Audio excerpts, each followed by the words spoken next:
तर एक असं पॅशन आणि अग्रेशन असं दोन्ही जाणवतं तुझ्या बोलण्यामध्ये.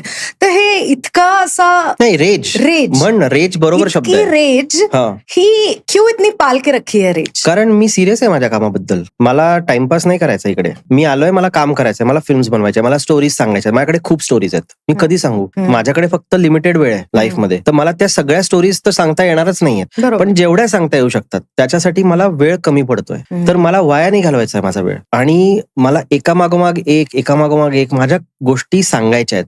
एकामागोमाग एकचा अर्थ एका वर्षी 5 फिल्म असं नाहीये. मे बी मी फिल्म बनवायला 2 वर्ष लागतील, पण ती कंटिन्युअस प्रोसेस पाहिजे. मला त्याच्यात खंड नकोय. आणि खंड अशा कारणासाठी तर नक्कीच नकोय जे कारण त्या फिल्मला काही ऍड नाही करत. म्हणजे उद्या मला समजा स्क्रिप्ट नाही आवडली, मी अजून 6 महिने घेतले, मला चालणार आहे. पण मी स्क्रिप्ट बनवून ठेवली आहे आणि समजा सुदैवाने माझ्याकडे पैसे आहेत, तर मी आता जग फिरायला चाललोय. तोही महत्वाचा भाग आहे. असं नाहीये. तुम्हाला एक्सपिरियन्स मिळतो, तुम्हाला शिकायला मिळतं. पण मला टाइमपास करायचा. मला आता 6 महिने काहीच काम नाही करायचं. मला असं नाही वाटत. मला असं वाटतं जर माझ्याकडे सगळं काही आहे, स्क्रिप्ट आहे, ऍक्टर आहेत, प्रोड्युसर आहे, मी का थांबीन? मी ताबडतोब चालू करीन.